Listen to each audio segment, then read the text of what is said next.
Sadgurunath Maharaj Ki Jai, and welcome to Jagadambi Reads the Holy Books of India, ShrimadBhagavatam99.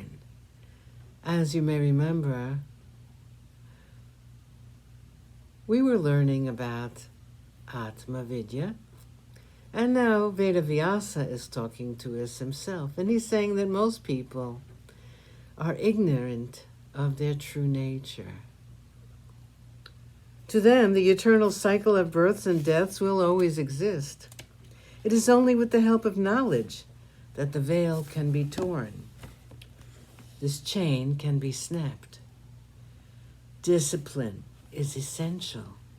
By discipline is meant spiritual discipline. Just as a person who always eats clean, wholesome food will never be troubled by disease, even so, one who partakes of spiritual food will never suffer. This food is discipline. Controlling the mind is essential.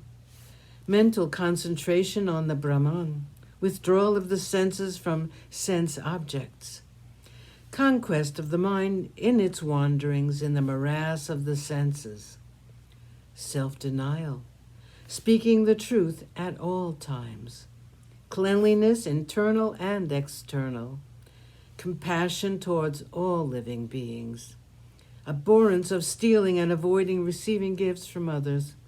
All these will help to destroy the ignorance in the mind. Like fire destroys a bamboo forest, fire concealed in the bamboo itself. One's salvation is within one's own power, and it cannot be achieved by anyone else. There are, however, some who have reached the Lord by unconditional surrender. Sharanga Gati. Their sins are destroyed like snow by the sun. And people who offer themselves to the Lord reach a stage higher than that of anyone else. This path of devotion is the highest and most effective path. No tapas, no penance, no privation can equal this bhakti to the Lord. Once a person fixes the mind on the feet of the Lord, then sin and death will not come near them, not even in their dreams. So potent is the power of this yoga called Bhakti Yoga. There is an ancient story to illustrate the power of this bhakti toward Narayana. There lived a Brahmin called Ajamil in the country which was famed as Kanya Kubja. Though he had been born as a Brahmin, this man had fallen on evil ways and had lost all goodness. He was living outside his marriage with a woman of the lower classes. He who was once compassionate towards all became cruel. He became a cheat and a gambler, and also he became avaricious. He would steal the wealth of others, and his life was full of sin. He would not protect his family, which was lawfully his. In short, he was detested by all. Time passed on, and he was getting old.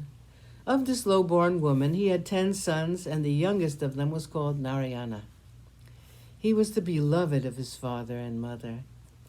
Ajamil would spend all his time in the company of the child. In his extreme love for the son, the father thought of nothing else. While eating, he would not eat alone. He would call out to his son and say, "Narayana, you should also eat this, and eat before I eat." When he drank anything, he would first offer it to his son, saying, "Narayana, you drink this first." Spending all his time like this involved with his woman and his children, Ajamil never realized that death was drawing near. When death was very near, all his thoughts and actions were bent on his son, and he would speak only his name all the time. Finally, the dreadful messengers of death approached him. He saw them at a distance, and he saw his son Narayana playing in the courtyard. In a failing voice, he called out, "Narayana, come to me, Narayana!" And then he died. Sadgurunath Maharaj Ki Jai. Thank you for coming. I hope you come again.